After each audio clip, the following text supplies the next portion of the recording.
Bem, amigos do Mountain Bike, estamos de volta. Hoje nós vamos trazer as emoções que rolaram no Campeonato Mundial de Mountain Bike 2021, aconteceu lá na Itália. Teve estreia da disputa pelo título mundial de short track, né? E o vice-campeão masculino ele é brasileiro.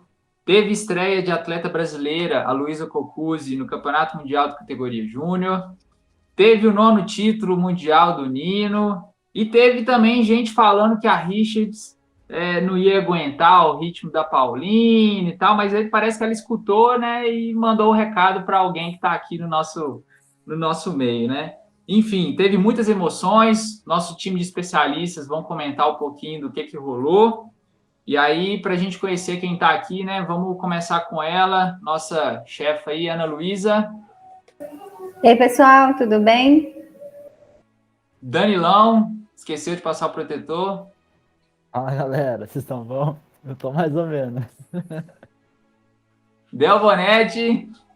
Fala pessoal, tudo bem? Vamos lá. Gui Bueno. Saudações a todos. Matheus Bigode. Fala pessoal, tudo jóia? E Thales Totino. Thales está brigando para não dormir ali, que acabou de chegar de uma prova, deve estar morto. Fala comigo, pessoal. Final de semana de competição é brabo, né? Meu Deus. Então vamos lá, galera. Começando aqui, vamos trazer um pouquinho dos resultados dos brasileiros. A gente vai comentar especificamente assim, mais sobre o XCC e o XCO, mas a gente teve Campeonato Mundial de E-Bike. No feminino, a gente teve a Isabela Ribeiro representando o Brasil, ficou em 16º lugar. No masculino, o Eric Bruschi, 21º. A gente teve também XCO Sub-23 com Gustavo Xavier em 27º. O Alex Malacarne em 70º lugar. E na categoria Júnior, a gente teve a estreia aí da Luísa Cocuzzi. Ela largou em último lugar e teve uma ascensão muito legal na prova e terminou em 48º. E aí a gente teve, né, nesse campeonato mundial a estreia do campeonato mundial de short track. No XCC feminino a gente teve a Letícia Cândido ficando na 32ª colocação, e no XCC masculino a gente teve o Avancini subindo no pódio, segundo colocado, o Lan na 33ª colocação e o Cocuzzi, que foi desqualificado, né, no meio da prova. Vamos começar aí, o Danilão, fala um pouquinho para a galera como é que rolou esse formato do XCC, né? Foi a primeira disputa aí que teve pódio. Bom, vamos lá. Vou trazer então os resultados da prova Short Track, né? Que foi uma prova mais curta, né? Que dura ali em torno de 20 minutos. A gente até conversou sobre isso, é uma coisa que a gente pode trazer, que é uma prova que, para televisionar, para a gente assistir, é gostoso de assistir. A prova é curta, é fluida, acontece muita coisa em um período curto de tempo, acaba sendo bastante emocionante.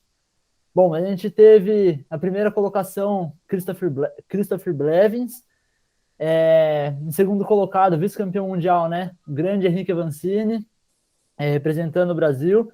E na terceira colocação, o alemão, Maximilian Brandau. Pô, a prova foi incrível. O Avancini se mostrou sempre na frente ali, né? Eu gostaria que a galera falasse um pouco disso. Ele respondeu o Alan Hatterley no começo, ali com o Samuel Gaze. Depois ele veio e respondeu o Sink. Ele realmente estava ali para ganhar e acabou que, acho que por o destino, deu na mão do Christopher Blevins ali uma ultrapassagem que muito difícil dele se defender. Eu acredito que não teve um erro ali na minha percepção. Foi o que aconteceu. Ele fez uma movimentação antes que acabou que deixou o Christopher Blevins em vantagem uma curva depois. Bom, vou passar aí para o grande Edelcio Bonetti. Bom, vamos lá. Um XCC, além de ser o primeiro, né, no campeonato mundial, mas ele teve uma dinâmica diferente, até pelo formato do circuito, de ter usado aquela parte de subida lá do Rock Garden, né, uma subida no final que teve uma curva fechada à direita, e onde aconteciam muitos ataques ali dentro ali. E a dinâmica de prova foi incrível, assim, dava para perceber que o Henrique estava ali para ganhar mesmo, né, dentro da prova. Não que a prova dessa vez parecia que normalmente ele controla esse tipo de prova. Ali ele teve que ser responsivo em ataques, em responder ataques o tempo todo. E mesmo assim, ele aguentou a prova nesse ritmo, por mais que teve outros atletas que tiveram destaque em algumas fugas, ele em todas ele foi respondendo, então digamos que, entre aspas, né, dava a impressão que é o cara que estava mais fazendo força ali o tempo todo. E aquela na questão no final, o Blevins, né, eu não estava esperando, né, eu vi que ele estava se posicionando, e aí ele fez aquele ataque final, se eu não me engano ele estava de hardtail, né, uma bike hardtail, teoricamente ele é um pouco mais leve ali no momento ali, deve ter colocado uns watts a mais ali, saiu na frente, e aí fica difícil mesmo de buscar. Mas a dinâmica do Henrique dentro da prova, assim, lógico, quem ganhou levou, mas merecedora da medalha de ouro, mas mesmo assim o resultado sensacional e um tipo de prova que cada vez mais ela tá pegando, assim, como o Danilo disse, a parte de TV, a parte de assistir é muito bacana, e de repente aí, o Henrique aí pode manter um certo domínio aí por uns 2 anos, 3 anos aí, bem firme aí na frente disso aí. A dinâmica do Mundial ela foi diferente, né, da dinâmica das Copas do Mundo. As Copas do Mundo, para quem está acompanhando aqui, a gente sabe que tem que correr com a mesma bike que você corre no short track e no cross country olímpico. No Mundial isso era aberto, o atleta escolhia aquela bike que ele queria utilizar. Então, o fato do Blevins ter utilizado a bike hardtail foi uma escolha dele, talvez pensando nisso mesmo, que tinha uma subida determinante, eram 2 subidas ali, uma no meio do Rock Garden, mas tinha uma boa subida também, que era onde até o Sink fez um ataque. Eu acho que foi realmente uma excelente prova dos 3 atletas que estavam ali, todos 3 muito combativos. O Blevins, eu acho que foi um cara muito estratégico. Aquela ultrapassagem que ele fez no cantinho da Avancini, eu acho que nem o Avancini esperava aquilo. Falou, o cara passou rápido e ele nem percebeu. Mas sabe uma coisinha que eu acho que influenciou também no finalzinho da prova? Primeiro foi a ótima ultrapassagem do Blevins, mas depois o Maximilian ele fez a curva um pouquinho mais aberta, que jogou a Avancini bem abertão lá fora do trilhozinho da grama, e acaba que a resistência ali é um pouquinho maior, para você conseguir acelerar a bike, né? Então talvez se ele conseguisse se encaixar do outro lado do Maximilian, ele não teria sido jogado tão longe, ficaria ali no trilho com chance talvez de ir para um photo finish, né? Mas faz parte do jogo, né? O cara conseguiu fazer uma bela ultrapassagem e aí ele fica à mercê do que o jogo restou para ele ali.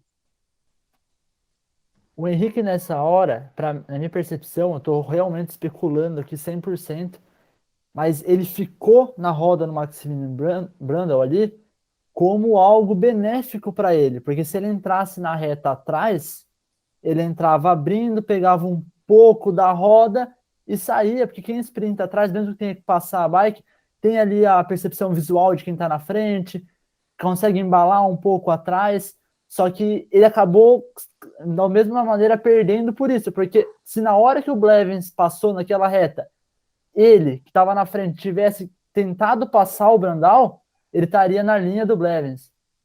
Então, por isso que eu não vejo como um erro. Ele administrou quem estava na frente, mas ele não pensou que o Blevins tinha um perna para passar 2 bikes de uma vez só.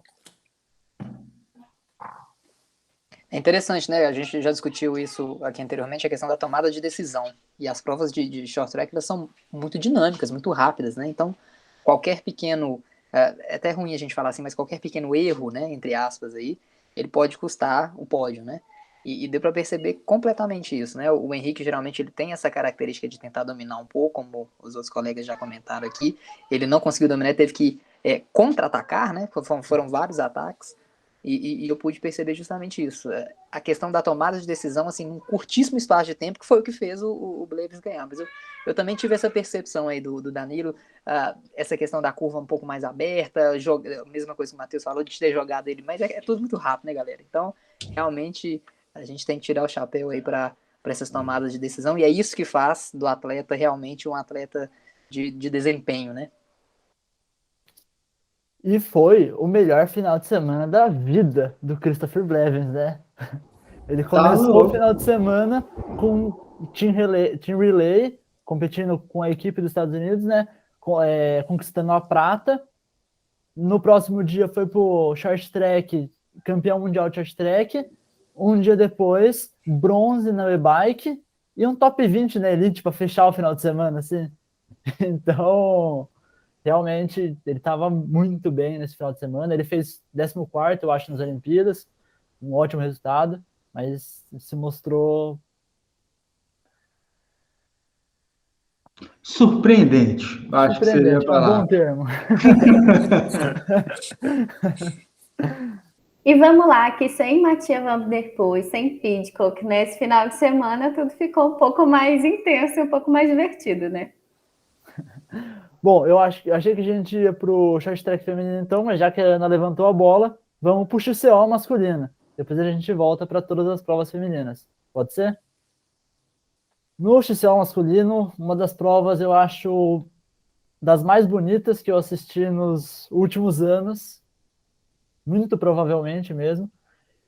Na primeira colocação a gente teve o grande Nino Schurter. Muita gente diria que já tinha acabado a carreira dele, que ele estava velho, que não dava mais para ele, mas ele mostrou que a experiência ele conta muito e que ele ainda tem um pouquinho de fogo para queimar ali, de lenha para queimar, né?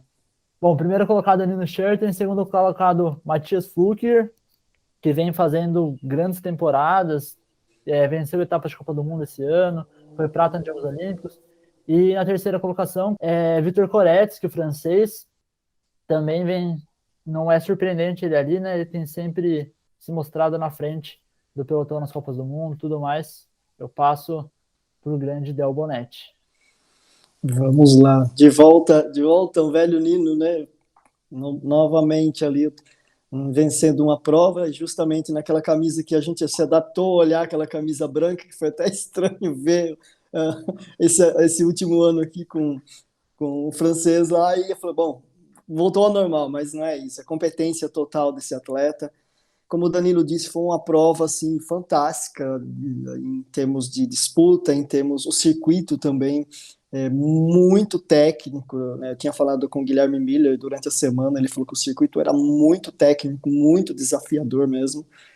E aí você olhando aquilo, eu assisti a prova feminina, fiquei pensando, falei, nossa, de repente o Nino vai se dar bem nesse tipo de circuito, entendeu? Porque não era muito rolado nesse sentido. Então, o que a gente viu foi o Nino ali, chegando ali num pico de performance, né, que estava vindo já. A gente estava percebendo que nas Olimpíadas ele estava já bem, ele já estava quebrando o grupo, começando a fazer o que ele fazia anteriormente nas competições, dando uma paulada lá no início, quebrando o grupo e usando uma administração ali dentro da prova. E isso que o Guilherme, o Gui falou agora há pouco aqui, a questão de tomada de decisão dele dentro da prova, principalmente a hora que a disputa com o Flukiger ficaram entre os dois ali. Dois momentos, né, que o Gui comentou até um pouco off aqui, na questão da subida lá, que o Flukiger abriu para o Nino passar, o Nino falou, não, vou ficar por aqui mesmo, e aí fica aquela, imagina a pressão, no caso ali pro Flukiger, andando ali, falando, nossa, a Cascavel tá aqui, vai me dar o bote já já. Então tinha que fugir de qualquer maneira dele. E o Nino teve aquela tomada de decisão na descida, né, nas últimas curvas, porque é a questão da tomada de decisão do atleta, ainda mais numa alta intensidade. Isso eu falo muito, tanto para atletas profissionais, amadores, que eu falo a curto prazo. Você tem que estar muito atento. É lógico, você monta uma estratégia, monta um plano, mas na parte mental, a parte psicológica, a partir do momento que você tem o seu campo de visão, ou você conhece ali o circuito, você fala, bom, é ali que eu vou executar o movimento. Você decide isso, quanto mais você vai se aproximando ponto, desse lugar, desse ponto estratégico do seu movimento, a tendência é que o seu foco vai ficando muito, mas muito apurado até você executar. E você tem que executar, porque se você não executa, é aquela questão, nossa, agora eu vou ter que... É tudo rápido, né? Mas eu vou ter que pensar em outro plano, o que, que eu faço, isso, aquilo, e vem mais gasto ali de energia. Então, é tomar a decisão e passar. Dá um exemplo, assim, até o pessoal fala muito, né? Tá na trilha, você não tem ponto de ultrapassagem, direita, com licença, por favor, tô passando, tal. Eu falo isso muito para o atleta, gente, vocês estão num ambiente competitivo, vocês não vão empurrar em ninguém, mas uma tomada de decisão, assim, de repente, num ponto, esquerda, tô passando, e passa. Lógico que você vai olhar, assim, não vai esbarrar, não vai derrubar o adversário, mas é desse jeito. Hora que liberar um espaço aí, abre que eu vou passar. Não, beleza. Tá valendo também, mas em termos competitivos, uma tomada de decisão, ela tem que ser pontual. Direita, esquerda, tô passando, e passou. Foi o que o Nino fez, só que o Nino não falou que ia passar, entendeu? Pois é, e uma coisa que me chamou muita atenção foi essa questão da... Eram pilotos muito parecidos, né? De características. Então, assim, dois pilotos muito técnicos, dois pilotos muito de administração de prova. Então, são características que a gente vê nos dois suíços, que são caras que apertam um pouquinho e olham o que vai acontecer no pelotão e volta ali para trás para... Deixa eu ver o que está acontecendo. E aquele jogo mental. Teve vezes, em temporadas passadas, do Avancini até ter comentado sobre isso. O que o Nino faz dentro de um cross-country, que é uma pessoa que aperta e tá ali atrás, igual o Del falou, a cascavel, balançando o chacoalho, meio que conversando ali com você, e você percebendo que tem um cara ali naquela, antes da chegada, 8 vezes campeão mundial, e, porra, é uma coisa que se tem de se respeitar. Mas também, pontos que me chamaram a atenção, a cooperação dos dois em alguns momentos da prova. Eles realmente entraram ali na hora que eles perceberam, não, destacamos, vamos cooperar um com o outro ali, de certa forma, é claro, com o objetivo de ganhar cada um deles, sim, mas cooperar em alguns sentidos. E foi legal ver isso também pela equipe da França. Fizeram um pelotão grande ali, em que deu para perceber, assim, de certa forma, que eles não estavam brigando entre si ali. Mas foi interessante. A França queria todo mundo pegar o Koretsky, depois que ele postou no Insta que ele foi pro Mundial para ser o melhor francês. Pode ir lá, Gui. Eu tomei nota, cara, de algumas coisas que eu fiquei muito intrigado. A gente estava conversando em off aqui antes também, sobre a questão de você assistir do primeiro momento à prova e você se envolver na emoção, né? O calor do momento, a torcida e tudo aquilo, né? E depois eu assisti mais uma vez e eu fui fazendo um levantamento mais técnico, assim, do que aconteceu. E olha para vocês perceberem uma coisa. O Nino, na primeira volta, ele conseguiu assumir a segunda posição. Ficou nela. Na primeira descida, porque o Sink estava na frente, né?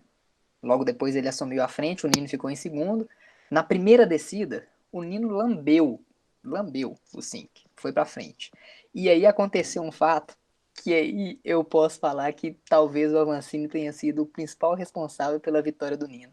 Porque o Avancini caiu em cima do guidão, vocês viram? E segurou a galera toda ali. Então, o Sink e o Nino subiram, cara, e foram embora. E aí o Nino assumiu, cara, a primeira na descida e foi embora.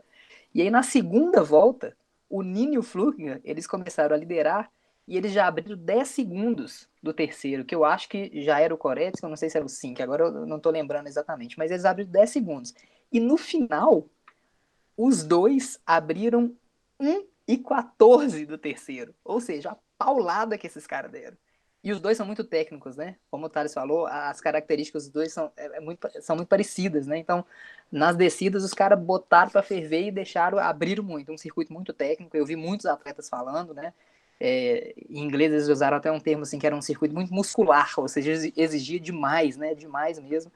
E aí, pegando um pouco só para finalizar aqui o comentário, pegando um pouco dessa, talvez, responsabilidade, entre aspas, da Avancini pela vitória do Nino, em ter segurado a galera, eu comecei a perceber que o tipo de prova não ia ser do Avancini, porque ele tem muita força muscular, então ele conseguia dar muita paulada, só que aquela história, vai moendo, cara, né? Então deu para perceber que lá na segunda volta ele já não estava conseguindo responder igual, e a coisa foi acontecendo. Eu até me surpreendi com a colocação que ele finalizou, né? Que foi sétimo, né?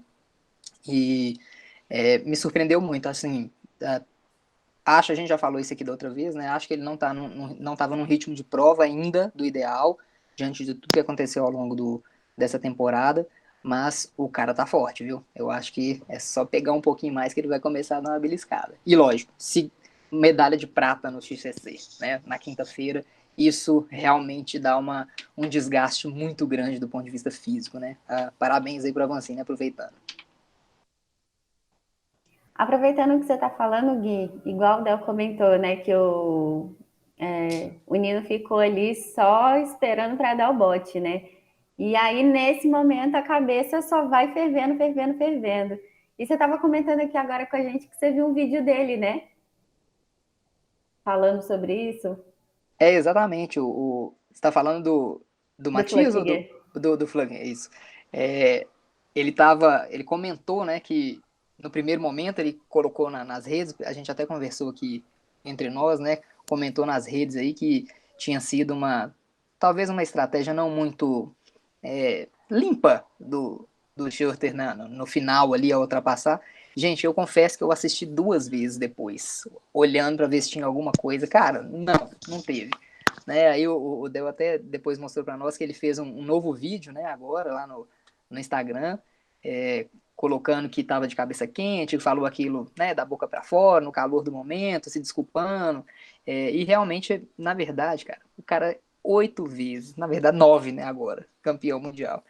A Cascavel ali atrás, tomada de decisão. O Flückiger abriu, não entrou bem na curva, ele entrou, passou e foi embora. E outra, no final, não sei se vocês conseguiram perceber, chegando muito próximo da linha de chegada, estavam os dois num trecho plano, assim, o Flückiger na frente, né? O Nino deu uma risada, cara, que na hora que eu vi aquela risada, eu tenho certeza que ele pensou assim, é pra mim esse negócio, é meu e ninguém me tira dessa, né? Falando até dos dois, né? O Gui estava falando, me deu um start aqui no pensamento, da questão da pressão, né, que o Nino estava colocando ali o tempo todo no Flückiger. Se você puxa a questão comportamental, emocional, imagino que para o Flückiger ali dentro estava muito duro. Em que sentido? Em 2 aspectos. A gente chama de seleção por consequências. Uma no histórico individual dos dois, a quantidade ali de vezes que o Nino estava sempre no histórico, venceu o Flückiger em situações muito semelhantes. E aí o Flückiger dentro carrega aquilo e falou, poxa, um cara que há 10 anos, 8 anos, 7 anos está fazendo isso o tempo todo. E também tem todo um aspecto que o Flückiger, agora que ele começou a vencer as provas, principalmente na Copa do Mundo, ele está super bem, a influência social ali, porque você vê comentários até da própria Red Bull falando que ele foi a sombra do Nino o tempo todo, isso aqui na cabeça do atleta ali, e até que ele foi muito bem em segurar o rojão ali até o final, que o Nino é aquela tomada de decisão, senão o Flückiger teoricamente poderia ter levado, mas a pressão sobre ele não era somente de dentro da prova, mas se livrar do Nino de um aspecto aí de, sei lá, 7, 8 anos que eles estão nesse tipo de disputa. E só para fazer um comentário do Henrique, a questão, sim, dava para perceber o quanto forte ele está ali dentro da prova, ele fez uma prova fantástica ali, foi decisivo, né, nessa questão, mas não tem controle sobre isso, a questão do tombo que ele teve, mas ele reagiu muito bem, segurou muito bem ali dentro da prova, e olha, eu tô com uma perspectiva boa aí dele aí nessas 2 provas seguintes aí, que é na Suíça e Estados Unidos, né, que é um circuito até mais rolado, né, nesse sentido, tal, que ele liderou um tempo atrás, 2019, a prova. Mas é isso, pressão pro Flückiger, para ele tomar aquele post que ele fez ontem, aí se voltar com, entre aspas, com a cabeça no lugar ali, é que sonhou com o Nino aí, tá sonhando há vários dias, entendeu? Danilão, e o cincão da massa? O Cincão é muito azarado, velho. Os Cosmos não vão com a cara do Sink. Essa prova, não sei se vocês viram, ele teve um problema na marcha que eu nem entendi o que é. Eu achei que tinha sido cabo. Ele trocava de marcha e não trocava a marcha. Mas rapidamente, sei lá, 1 minuto, eles arrumaram no ponto de apoio. Eu acredito que fosse cabo, não daria para arrumar, né? Então, mas eu acho que a gente vai ver a cara dele aí por bastante tempo. Ele apareceu e está se mantendo ali na frente da Copa do Mundo e é um cara, teve ataque dele no short track, teve ele bastante tempo na frente, o ataque junto com o Nino no cross country. Então, se o destino começar a gostar dele, abençoar ele ainda vai ganhar uma etapa. E é um cara que prevalece em subida, né, velho? Eu gosto de ver ele, a característica dele, assim. Ele, nem que ele apareceu de novo, ele era um cara, quando ele corria para Merida, era um cara que desempenhava muito bem, na época do Jaroslav Kurhav e tal. Só que aí a Merida desfez a equipe de mountain bike, ele devia ter contrato ainda com a empresa, levou ele para o ciclismo de estrada, passou no ciclismo de estrada com a Bahrein Merida, aí voltou para competir mountain bike.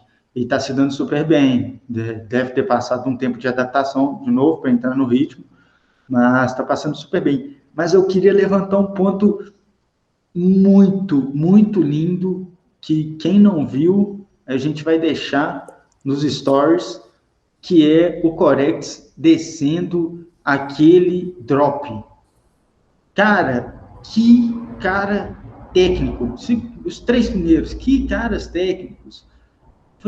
Eu falei, pô, na hora que eu vi ele descendo, eu falei, que isso? Eu não teria coragem nunca de jogar o peito para frente, assim, ó. Nossa, vou embicar aqui. Ele vai e joga o peito para frente, pô, lindo. E que drop difícil também.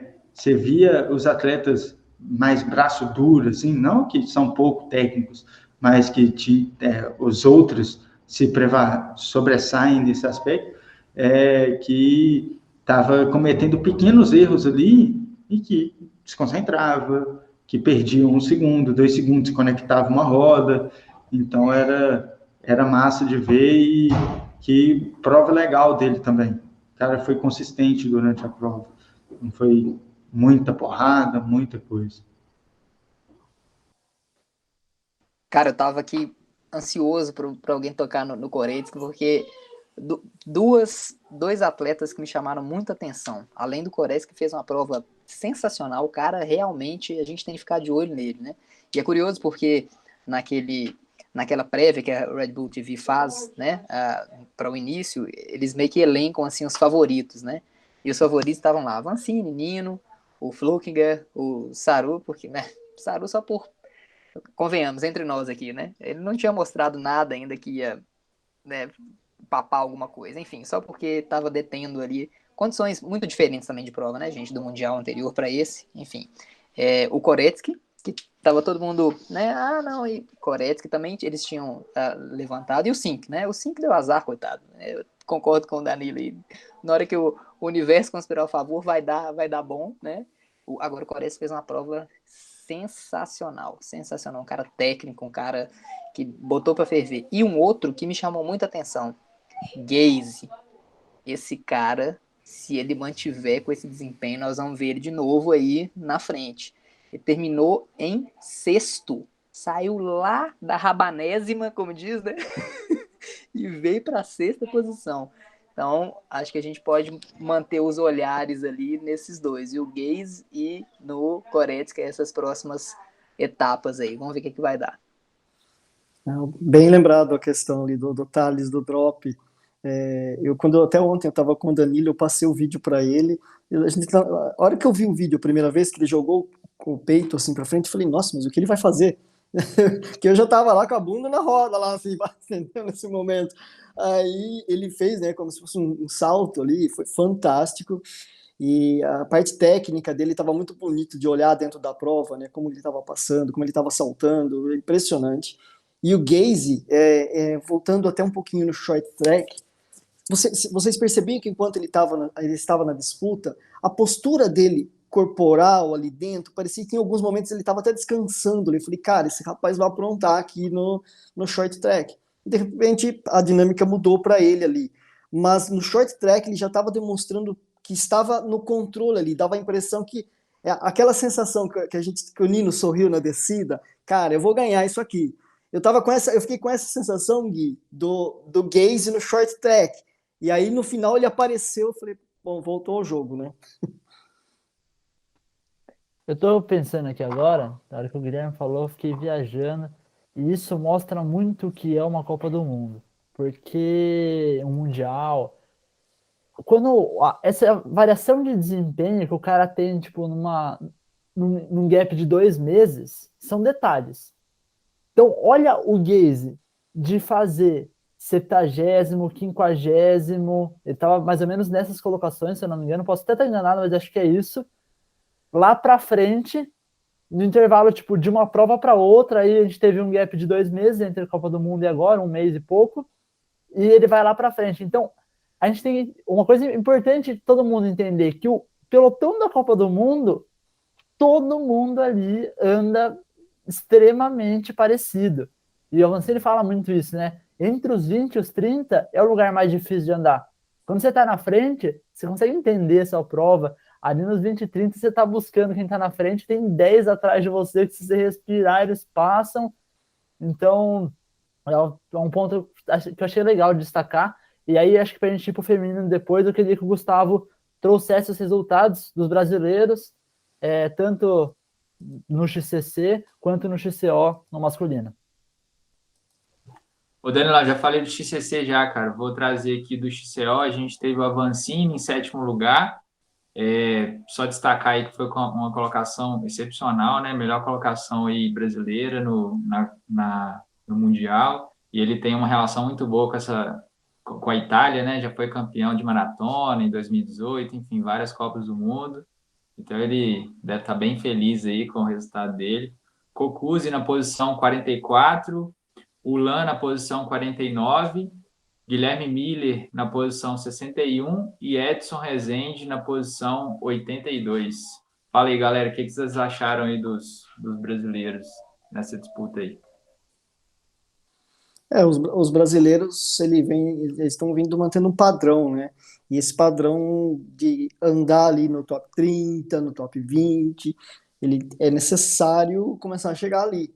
Então, se não está tendo uma evolução, né, vamos olhar do meio da tabela, do meio da classificação para trás, isso é preocupante. Será que é uma questão ali de sequência, de uma quantidade maior de participação? Mas foram grandes provas, principalmente eu vejo a prova do Ulan, que foi o que largou mais para trás nesse sentido.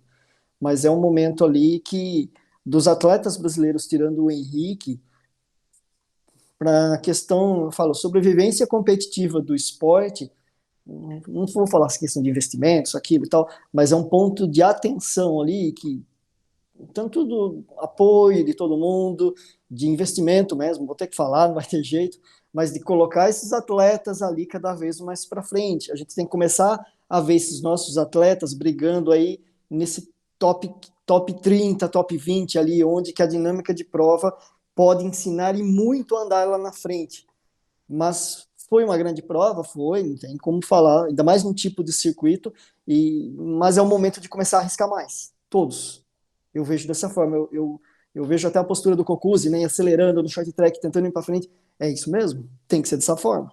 Eu vejo, é melhor levar uma paulada na cabeça e ir aprendendo dessa forma, do que às vezes você ficar tentando ali, bom, eu vou conseguir construir. Isso eu falo no geral, é importante os atletas se arriscarem mais, sabe? Tomar uma decisão ali, tipo, eu tenho que sentir isso, o que acontece. Você precisa dessa percepção física, emocional ali dentro. Pois é, na quinta-feira, depois do XCC, a gente até comentou isso no grupo, né, que a gente conversa um pouco sobre a presença do Avancini e como que ele estava se comportando. Logo, eu dei um palpite e falei, não sei como é que o Avancini vai estar no dia, mas eu acho que ele vai estar entre o primeiro e o quinto. Era uma expectativa minha, pela forma como eu vi o comportamento dele no short track. Mas, realmente, ele fez um top 7 excelente, estava ali dentro da expectativa, né? Mas, em relação aos outros brasileiros, foi fantástico ver o Lan desempenhando dessa forma. Salvo engano, acho que a segunda participação do Lan em campeonatos mundiais, uma sub-23, uma elite. Então, assim, realmente, acho que o Lan é um dos caras que tem bastante fogo para...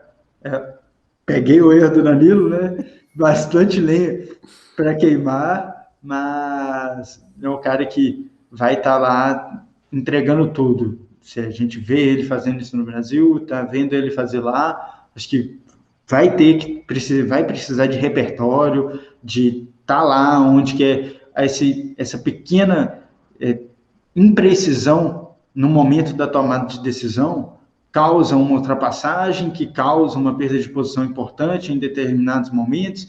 Então, são coisas que, quando a gente traz para a nossa região, não que o nível do Brasil seja ruim, mas assim como se eu levo para uma competição lá na Suíça por si só, lá na Espanha por si só, o nível diminui, não é uma Copa do Mundo onde todos os melhores estão lá, e esses pequenos erros, eles não têm aquele impacto negativo ou positivo no desempenho do atleta. Então, acho que realmente é colocar os meninos para rodarem em nível mais alto.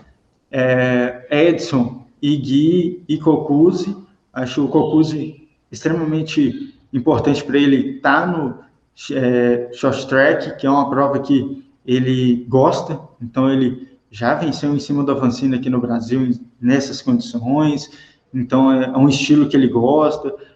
Acho que é uma presença importante. Os narradores em inglês, já pelo fato do Avancini ter uma presença forte, ou mais uma bandeirinha brasileira lá na frente, chama atenção. Então, aproveitar o formato também, que é super bem visto pela televisão, e também colocar para chamar atenção para o público aqui e mostrar o potencial em que esses atletas carregam. Falta talvez um pouquinho de estar lá, mas eles carregam um excelente potencial de desempenhar. Gostaria de chamar atenção para o post do Edson falando que gostaria de ter desempenhado melhor. Ele disse que ficou frustrado, mas tudo correto. A gente tem que, acho que é isso mesmo, tem que mostrar aquilo que a gente sente, mas enxergar de cabeça erguida também e ir para frente, não fica remoendo, mas no Brasil não tem isso, não tem aquilo. Pô, você teve a oportunidade de ir lá, vamos tentar fazer o melhor, ficou frustrado, vamos trabalhar mais para tentar desempenhar melhor. E o caminho é dessa forma, acredito. Pô, beleza então, galera, vamos passar para a prova feminina aí.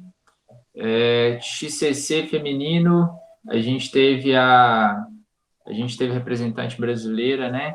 A Letícia Cândido, na 32ª colocação. E aí a gente teve uma disputa bem emocionante aí, né, no topo lá. Vai lá, Danilão, fala o top 3 aí pra gente.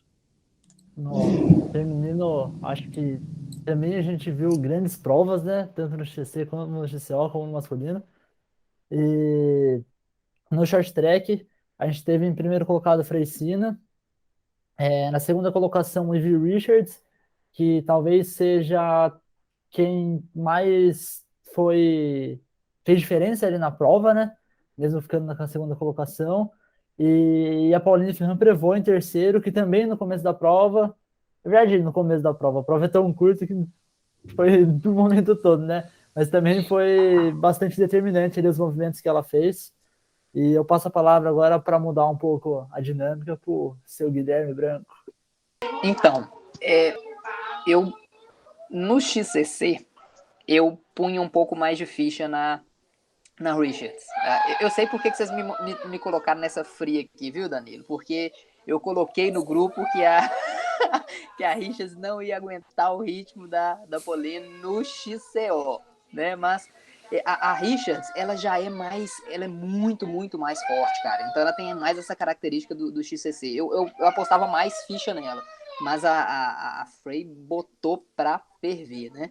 botou pra ferver. Eu curti demais. A prova também que dava pra dar umas levantadas assim da cadeira, né? Dependendo da dinâmica aí da prova. Mas curti demais. Eu acho que a gente precisa ficar de olho aí na Richards, né? Pelo que ela mostrou, achei que ela não ia conseguir recuperar bem para poder desempenhar no XCO, que a gente vai discutir daqui a pouco, mas curti mesmo. Acho que ela vem aparecendo, né, gente? Desde o ano passado, né? Ela vem aparecendo, uma hora ela tá aqui, ela belisca um aqui, tá ali na frente, tá provocando tumulto ali nos pelotões, né? Enfim, e eu acho que a gente precisa ter um olhar mais atento para ela. Chamaram o VAR para ver quem ganhou, né? Então, teve o photo finish ali no final. No XCC, no feminino, eu tô vendo aqui entre as 5, das 3 que foram as medalhistas das Olimpíadas, né? A Sina Fry em primeiro, a Linda Indergan ficou em quarto e a Neff ficou em quinto. Então, o trio ali, a hora que eu vi isso, eu falei, o trio vai começar na mesma dinâmica da prova das Olimpíadas, né? Mas aí teve a Ivy Richards ali que quebrou esse paradigma ali. E tá chegando, né? Ela tem uma pilotagem diferente ali dentro. Toda hora que eu lembro da Ivy Richards, eu lembro da postura dela em cima da bike, com o peito lá em cima do guidão, macetando, pedalando, curvado, né? Coluna diferente das outras. Não sei se é uma questão ali, vocês na parte física, se dá para colocar mais torque ali na perna, se é o jeito dela mesmo, mas é uma postura totalmente diferente das outras ali, mesmo até numa parte não precisa ser uma subida de um alto nível de inclinação, ela tem o mesmo estilo de pilotagem ali dentro. Não sei se vocês observaram isso, mas dá a impressão que ela é uma. A hora que eu vejo a Richards, eu lembro muito do velódromo, né? Aquelas atletas de velódromo, o jeito que pedalam lá dentro. Lá. Véi, agora vocês me apertaram, você me abraçar, mas em relação a estar para frente, eu acredito que ela consegue botar um pouquinho mais de torque, sim. No posicionamento de selim, tá? De jogar o quadril mais para frente. Mas é adaptação, gente. A gente sabe que é treinamento de maneira específica, então ela tem uma adaptação específica. Agora, vamos pegar, se a gente inverter, a gente tem duas. Uma que pedala dessa forma, marretando, e outra que pedala igual um ventilador, a Nef. Se eu inverter as duas e falar, não, você vai pedalar igual um ventilador e você vai pedalar igual uma marreta, vai dar alguma coisa errada, porque a especificidade delas são diferentes. Então, assim, até comentário para as pessoas que estão escutando, respeita a sua especificidade, faz aquilo que se sente bem para desempenhar aquilo. Então, morfologia do corpo, características dos seus treinos, então leva isso em consideração. E é legal de ver isso, né? Porque a Nef é uma pessoa que gira, independente da intensidade que ela tá na prova. Ela vai atacar, parece que o tronco não tão alto, mas um pouquinho abaixado, assim, cotovelo flexionado e girando igual um ventilador, enquanto a outra tá ali pedalando com a perna e o tronco, né? Um pouquinho. É uma característica das duas. Essa questão do posicionamento do tronco é uma mudança geométrica que aconteceu de maneira bastante agressiva, entre aspas, né, nesses últimos 2 anos, talvez, aí na indústria do mountain, né, é a angulação da caixa de direção, né, levando a roda lá para frente. Então, isso permite o atleta jogar muito para frente, né, então, assim, se vocês começarem a perceber, a maior parte dos atletas tem usado essa estratégia, né, de uma inclinação de tronco bem maior. Então, essa de usar mesmo, jogar o peito, igual a gente estava falando do Koretsky, né? Joga o peito para frente que o equipamento vai aguentar, sabe? Então, assim, distribuição mesmo, né? Do centro de gravidade do atleta em relação ao centro de gravidade da bike, vai dar mais pilotagem, ele consegue ter mais tração aí, dependendo do perfil, né? Fisiológico dele, se é mais marretar, se é mais cadência, enfim, isso aí são características específicas.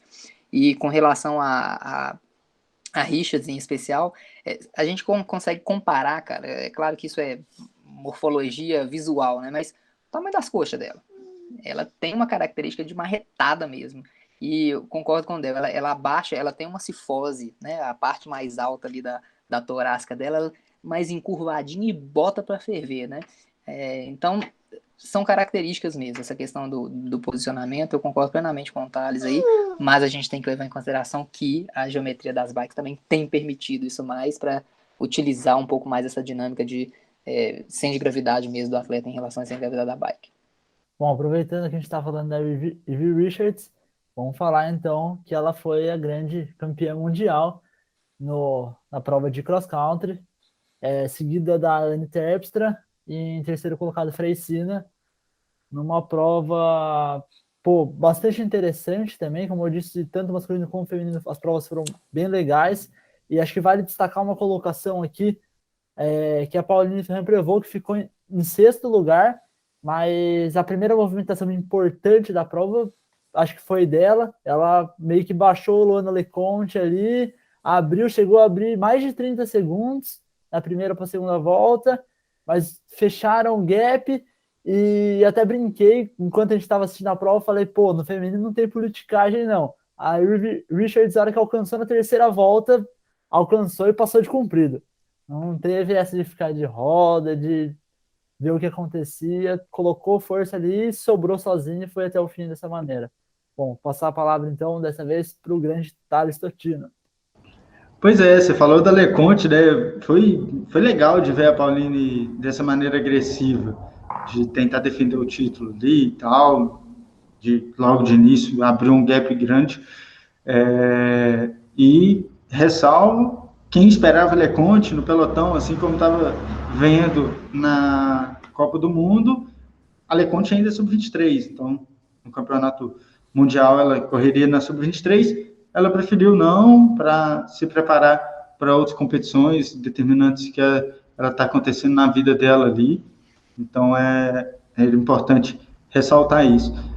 A prova feminina foi uma prova legal de assistir do XCO, cara. Foi uma prova legal. Não foi tão emocionante, não é que não foi emocionante, ela não foi tão muita coisa acontecendo ao mesmo tempo, ela teve um espaço de acontecimentos ali, mas foi uma prova muito legal. Eu vi também um trabalho de equipe entre os suíços, as suíças, né? Então, é legal a gente ver isso logo depois de uma Olimpíada onde a Suíça dominou, e aí vem para a disputa de pódio, e as suíças ainda conseguem trabalhar em equipe ali, em busca de um objetivo e sprintar, que seja, para o final. Isso é legal, acho que é um fruto de um trabalho legal. Então, assim, a gente comentou bastante lá no episódio dos jogos, é interessante falar sobre isso também, o projeto que tem lá, para entender.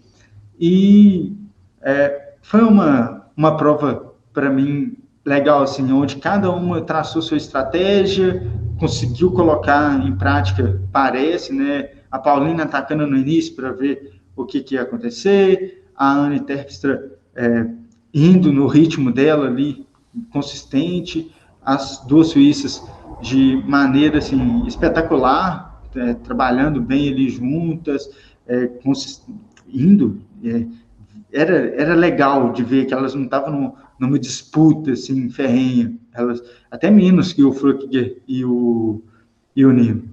A questão da Evie Richards, enquanto a Pauline fez aquela primeira fuga, e aí a Evie Richards chegou, o interessante é que ela não ficou na burocracia, entre aspas, da disputa. Ela pegou, passou e seguiu adiante. Até a gente comentando aqui da postura dela, ela colocou no torque, a técnica dela desce muito também, e o fato dela não ter ficado para essa disputa abre uma questão muito bacana, assim. Quando o atleta está bem fisicamente, e ele tem uma conexão ali mental dentro da prova ali em relação à dinâmica desse atleta no circuito, vai embora. Ele consegue colocar essa tocada sem ninguém ali na roda, não tinha ninguém na roda da Evie Richards, então ela ficou totalmente ali no domínio dela e a interação com a pista. E ela não apresentou momentos em que ela teve queda.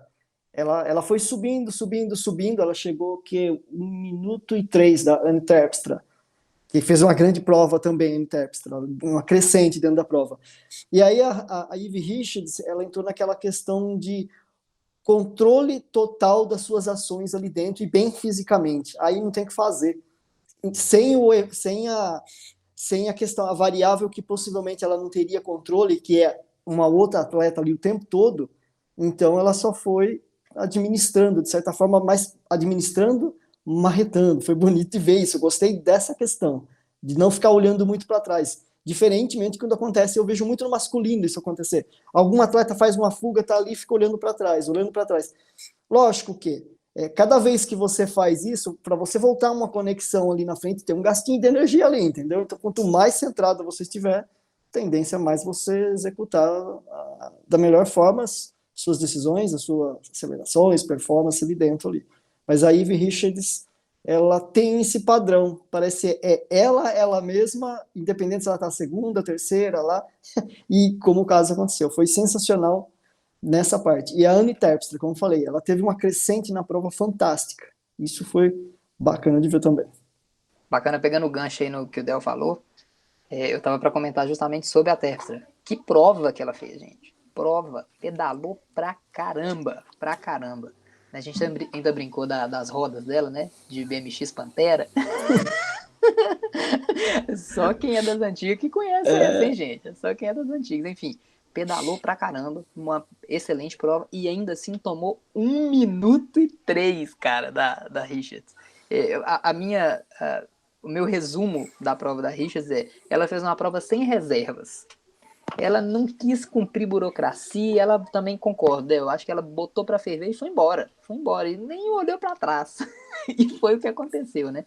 Agora, curiosamente, eu acho que foi na segunda prova que ela tava na frente, logo depois que elas passaram pela linha de chegada, né? Dando mais uma volta. Acho que não sei se estava começando a segunda ou começando a terceira. Acho que era a terceira, se não me engano. A Pauline veio atrás, né? E ela fez um gesto assim como se quisesse deixar a Pauline passar, e a Pauline não passou. Foi nessa hora que eu fiz o comentário lá no grupo entre nós aqui, né? Falei, olha, não vai aguentar esse ritmo da Pauline. E curiosamente ela botou a marreta para funcionar e foi embora, né? Então, prova sensacional. Concordo que também não foi uma prova tão dinâmica e com tantos frios na barriga que a gente teve no masculino, mas foi uma prova muito bacana de se ver, né? Muito pedalável, né? Você viu que depois que ela colocou e foi embora, nada mais aconteceu a não ser ela, e ela fez uma excelente prova, né? Pedalou muito, desceu bastante, colocou ritmo, enfim, muito bacana. Parabéns aí para Richards. A disputa, Gui, que mais me encheu os olhos na prova foi do terceiro lugar, das duas suíças, a Yolanda e a Assina, e a polonesa, que eu nem me arrisco a falar sobre o nome dela aqui, mas é a Maja, que no finalzinho da prova, depois do dropzinho, ela passou direto. Ela tinha que fazer uma curvinha, errou, mas imagina, 38 anos, com um desempenho desse, sendo extremamente combativa. Então, foi o que mais me chamou a atenção durante a prova, o que mais acelerou meu coração foi esse momento aí. Uma pena ela ter tido esse errinho aí, mas parte do jogo. Pera aí, ô Bigode, eu vou resolver seu problema. Gustavão, como é que é o nome da polonesa? Pô, velho, você me quebra, até anotei aqui. Maja Włoszowska. Ou a gente não sabe, na verdade a gente não sabe, né? Porque pode ser Włoszowska, né? Então, vamos descobrir, vamos caçar as redes sociais dela, ver como é que ela fala e... Eu acho que Włoszowska faz mais sentido do que Włoszowska. Acho que dá pra fazer um bolão, hein? O pessoal no comentário, né, em inglês, eles falam de Włoszowska, alguma coisa por aí. Acho que a gente vai ter que jogar no Google para poder pronunciar para nós, às vezes facilita. Eu tô tentando fazer isso aqui agora, você acredita? Mas até para escrever o nome é tão difícil que eu não achei, pesquisando no Google, o nome dela. E foi muito bonita a homenagem que eles fizeram, né, na chegada dela. Foi muito legal, sensacional. Muito. Sim, ela se aposenta esse ano e com o 5º colocado no Campeonato Mundial. Poxa. Merecido, né? Foram duas atletas que vão se aposentar, né? A Maja e a... Pendrell, do Canadá, né? Eu acho que é mesmo. Boa. E aí, para a gente fechar, só trazer o resultado aqui da nossa representante brasileira, né? Letícia Cândido, terminou a prova aí na 55ª colocação. Então, galera, é isso. A gente trouxe aqui essas emoções do Campeonato Mundial. A gente volta com o Bem Amigos na semana que vem. já com comentários e debates da 5ª etapa da Copa do Mundo, que vai acontecer na Suíça. Se liguem nos nossos canais, Instagram, YouTube, tem lá os cortes, tem episódio novo toda semana. E é isso. Bem, amigos, ficamos por aqui. Valeu, galera. Danilão tem um recado para todo mundo. Galera, vocês têm que ficar sabendo da mais nova. Agora todos os episódios da quarta-feira vão pro YouTube com o vídeo na íntegra. Antigamente a gente soltava os cortes, né? E vocês só conseguiam escutar o episódio inteiro no Spotify.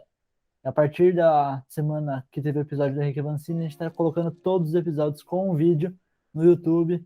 Então vai lá, confere, gente, se inscreve no nosso canal, deixa o like, comenta, que ajuda demais. Abraço, vem de roda. O podcast mais serelepe do ciclismo brasileiro.